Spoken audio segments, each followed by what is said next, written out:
গত 50 বছরে জাতিসংঘ যেটি পারেনি, যুক্তরাজ্য পারেনি ফ্রান্সের মতো কোন সুপার পাওয়ার, সেই একই কাজ ইরানের মতো একটি দেশ করেছে, শুধু একটি ঘোষণা দিয়ে, উইদাউট এনি অ্যাকশন।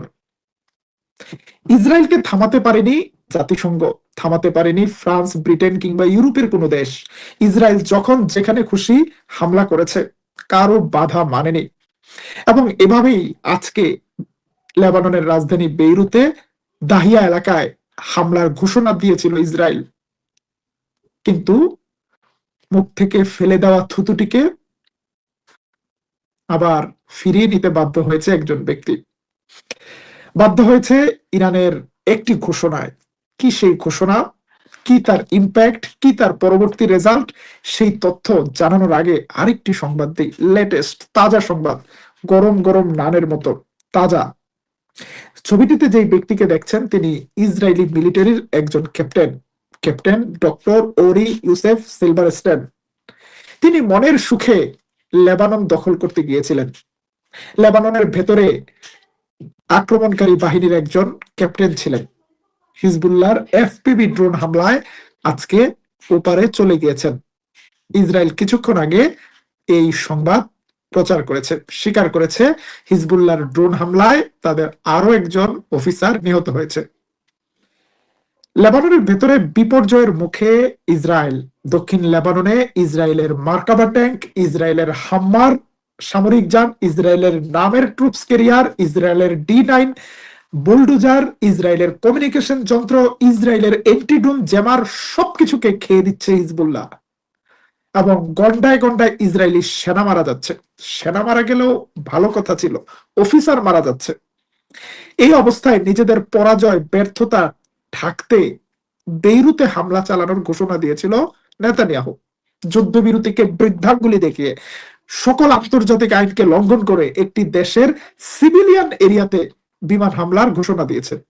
আতঙ্কে হাজারো হাজারো মানুষ বাড়ি ঘর, সহায় সম্পদ সবকিছু ফেলে প্রাণের মায়ায় পালিয়ে যাচ্ছিল বেইরুত। এবং লেবাননের কাপুরুষ, ধ্বজভঙ্গ, মেরুদণ্ডহীন সেনাবাহিনী তার জনগণকে পালিয়ে যেতে সহযোগিতা করছিল। তারা শত্রুকে প্রতিরোধ করতে পারেনি। সেই সময় ইরান একটা গেম চেঞ্জিং খেলা খেলেছে। ইরানের খাতামুল আম্বিয়া হেডকোয়ার্টার থেকে একটা ঘোষণা হয়েছে, একতরফা ভাবে যুদ্ধবিরতি লঙ্ঘন করে ইসরায়েল এইভাবে বেইরুতে হামলা চালাতে পারে না, পারবে না। হামলা যদি বেইরুতে চালায়, হামলা যদি দক্ষিণ লেবাননে চালায়, তাহলে ইসরায়েল যেন প্রস্তুত থাকে উত্তর ইসরায়েলে হামলার জন্য। ইরানের মিসাইল প্রস্তুত, ইরানের অ্যাকশন রেডি। অ্যাকশন হলে পাল্টা রিঅ্যাকশন হবে, action to action, direct action. Just এতটুকু ইরানের স্টেটমেন্ট শেষ। অন্যদিকে ইরানের পররাষ্ট্রমন্ত্রী বলেছে ইরান শুধু একটি ফ্রন্টে যুদ্ধবিরতি লঙ্ঘন হলে এটা পুরো যুদ্ধবিরতি লঙ্ঘন মনে করবে। ইরানের IRGC বলছে আমাদের সাথে আমেরিকার যে আলোচনা, সব আলোচনা আমরা স্থগিত করে দিলাম। শুধু তাই নয়, যদি নতুন করে আক্রমণ হয় তাহলে ইরান নতুন ফ্রন্টে তার অ্যাকশন দেখাবে, তার চমক দেখাবে। এই কথাগুলো, ইরানের এই হুমকিগুলো খুবই সিরিয়াসলি নিয়েছে মার্কিন প্রেসিডেন্ট ডোনাল্ড ট্রাম্প। তিনি খুব ভালো করে জানেন ইরান কোনো ফাঁকা গুলি ছোড়ে না। ইরান যা বলে তা করে দেখায়, 2বার করে দেখিয়েছে। সুতরাং সাথে সাথে নেতানিয়াহুর কাছে টেলিফোন গিয়েছে, high Bibi, WhatsApp, how are you. বিবির অবস্থা সাড়ে সাংঘাতিক। বিবিকে বলছে, দেখো তুমি যদি চাও আবারও উত্তর ইসরায়েল থেকে লক্ষ লক্ষ মানুষ বাড়িঘর ছাড়া হয়ে আবারও রাজধানী তেল আবিবের বস্তিতে আশ্রয় নেয়, আবারও মিছিল বারুদ তোমার বিরুদ্ধে, করো যুদ্ধ, হামলা করো, তবে এই মুহূর্তে ইরানকে খেপায়ও না, এটা তুমি এফোর্ড করতে পারবে না। যে কোনো ভাবেই নেতানিয়াহুকে কনভিন্স করেছে ট্রাম্প। আসলে ইসরায়েল নামক রাষ্ট্র কিংবা নেতানিয়াহু, তারা আমেরিকার একটা পুতুল ছাড়া আর কিছু নয়। চাঁদের যেমন নিজস্ব কোনো আলো নেই, সূর্যের আলোতে চাঁদ আলোকিত, ইসরায়েলের নিজস্ব কোনো মিলিটারি পাওয়ার নেই। আমেরিকার সাপোর্ট, আমেরিকার প্রেসিডেন্টের গ্রিন সিগন্যাল ছাড়া ইসরায়েল কয়দিন টিকবে, কতটুকু কি করতে পারবে? পরের ধনে পোদ্দারি করা সারা জীবন এই রাষ্ট্রটির কাজ। আজকে ইসরায়েল বলছে, ইসরায়েলের একজন মন্ত্রী বলছে যে ইউরোপের উচিত আমাদের পক্ষে যোগ দেওয়া, কারণ ইরানের সাথে আমাদের যুদ্ধটা হলো ভালো মানুষের সাথে খারাপ মানুষের যুদ্ধ, bad boy versus good boy. তারা নাকি গুড বয়। আচ্ছা, গুড বয়টা কেমন গুড বয় আমরা কয়েকটা নমুনা দেখাই আপনাদেরকে। ইসরায়েলের মন্ত্রী বেজালাল, ইসরায়েলের মন্ত্রী বেজালাল আজকে ইসরায়েলি টেলিভিশনে সাক্ষাৎকার দিচ্ছে।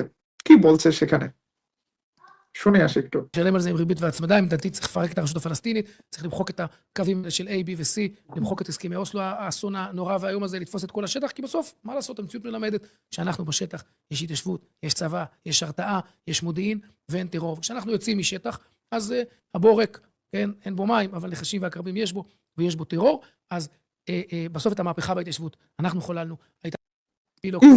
אנחנו נשלם על זה והצמדה, עמדתי צריך לפרק. ইসরায়েলের এই মন্ত্রী বলছে পশ্চিম তীরের ভিতরে A block, B block, C block করা আছে ফিলিস্তিনিদের জন্য, এসব সব মুছে দাও, সব ভেঙে ফেলো, কি দরকার আছে এইসবের? এইখানে হয় আমরা থাকবো নাহলে ওরা থাকবে, পশ্চিম তীরে কোনো ফিলিস্তিনি থাকতে পারবে না। তাইলে তো আমাদের আর আর্মিরও দরকার হয় না, গোয়েন্দা বাহিনীর দরকার হয় না, কোনো ঝামেলা নাই। কি সুন্দর মামার বাড়ির আবদার। এবং আরেকটি বক্তব্যে এসে বলছে যে ফিলিস্তিন রাষ্ট্রের ধারণাটাকে আমরা ধ্বংস করে দিয়েছি, এখানে দুটা পক্ষ, ফিলিস্তিন অথবা আমরা, যে কোনো এক পক্ষ থাকবে, ফিলিস্তিনিদের ফিলিস্তিনে থাকার কোনো সুযোগ নেই। מה לעשות, המציאות מלמדת שאנחנו בשטח, יש התיישבות, יש צבא, יש הרתעה, is all their territories. יש מודיעין ואין טרור. כשאנחנו יוצאים משטח, তো যারা অন্য দেশের ভূখণ্ড দখল করে, অন্য মানুষের জমি দখল করে, জাতিসংঘ আন্তর্জাতিক আইন লঙ্ঘন করে, ইলিগাল সেটেলমেন্ট করে এখন বাড়িওয়ালাদেরকে তাড়িয়ে দিতে চায়, তাদেরকে কোনোভাবে রাখতে চায় না এই এলাকায়, তারা নাকি গুড বয়। আর ইউরোপের ঠেকা পড়েছে এই গুড বয়দের পক্ষে যুদ্ধ করতে আসা।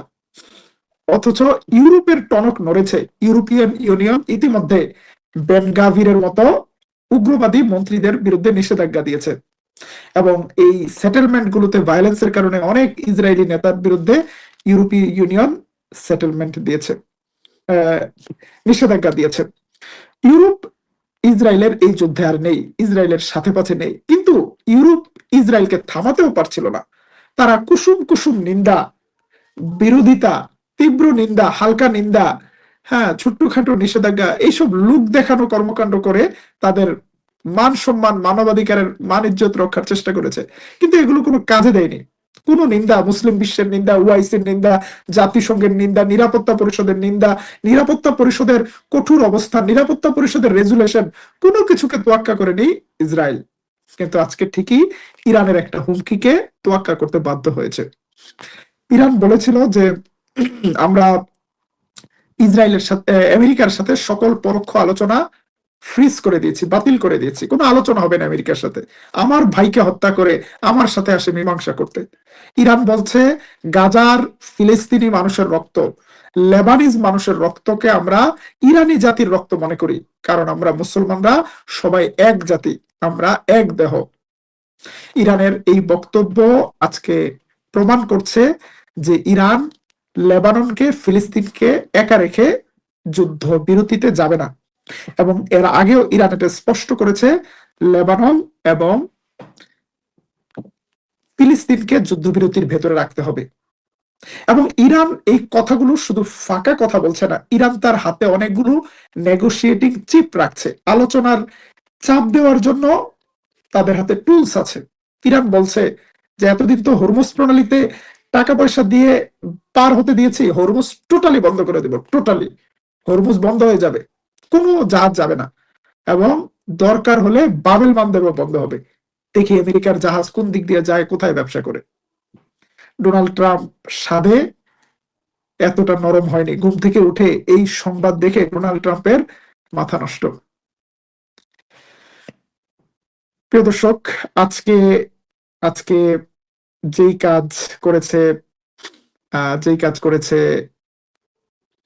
ইরান, এটা মধ্যপ্রাচ্যের ইতিহাসে একটা রেকর্ড হয়ে থাকবে।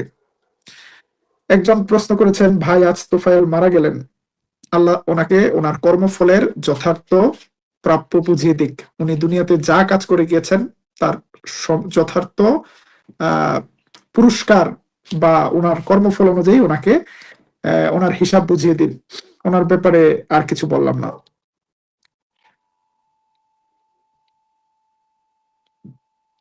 লেবাননে হামলা চালাচ্ছে ইসরায়েল, ভাই আপডেট দেন সরাসরি, মানে তাড়াতাড়ি, এরকম একটা কমেন্ট করেছেন।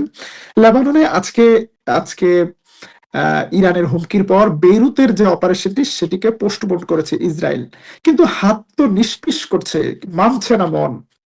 ইসরায়েল দক্ষিণ লেবাননে একটা হামলা করেছে এই ঘোষণার পরও, আবার সাথে সাথে জবাব দিয়েছে হিজবুল্লাহ, প্রজেক্টাইল মেরেছে উত্তর ইসরায়েলে। ডোনাল্ড ট্রাম্প হিজবুল্লাহকে টার্গেট করে বলেছে, আমরা হিজবুল্লাহর প্রতি আহ্বান জানাচ্ছি হিজবুল্লাহ যেন একটা যুদ্ধবিরতিতে রাজি হয়, এবং হিজবুল্লাহ ইসরায়েলকে আক্রমণ করবে না, ইসরায়েল হিজবুল্লাহকে আক্রমণ করবে না।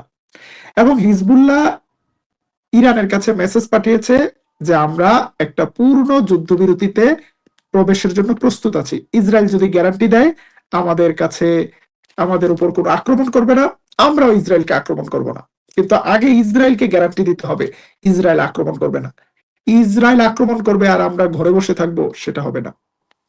সবচেয়ে বড় কথা, এই যুদ্ধ এই পর্যায়ে এসে এমন একটা নতুন জায়গায় আসলো যেখানে ইরান এবার সরাসরি লেবানন ফ্রন্টে এঙ্গেজড হবে, সেই প্রিপারেশন, সেই কমিটমেন্ট দেখিয়েছে। এটা হয়তো লেবাননে লেবাননে ইসরায়েলের আগ্রাসন বন্ধে একটা বড় ধরনের ভূমিকা পালন করতে পারে। আজকে আফসোস, এই কথাটা যদি ইরানের সাথে সৌদি আরব বলতো, কাতার, কুয়েত বলতো, তুরস্ক বলতো যে লেবাননে ফিলিস্তিনে একটা হামলা হলে এটার সাথে সাথে জবাব হবে, তাহলে ইসরায়েলের মতো একটা দেশ 22টা 22 আরব এন্ড আফ্রিকান কান্ট্রির মাঝখানে বসে এই লিলিপুট রাষ্ট্রটি এইভাবে মন চাইলেই সিরিয়ায়, লেবাননে, ফিলিস্তিনে, ইয়েমেনে, ইরানে, ইরাকে হামলা করতে পারতো না। এমনকি কাতারেও হামলা করেছে এই দেশটি। এটা সম্ভব হয়েছে মুসলিম দেশগুলোর নিষ্পৃহতার কারণে, মুসলিম দেশগুলোর অনৈক্যের কারণে। আমার কথার সাথে আপনারা একমত হতে পারেন, দ্বিমত হতে পারেন, আপনাদের মতামত জানাতে পারেন। প্রিয় দর্শক, তুরস্কে এশার আজান হয়ে গিয়েছে, আমাদের লাইভটি আর বড় করছি না। ফিলিস্তিন, মধ্যপ্রাচ্য এবং ইরান আমেরিকা দ্বন্দ্বের সবশেষ সংবাদ, আপডেট, বিশ্লেষণ জানতে চোখ রাখুন তুরস্ক থেকে।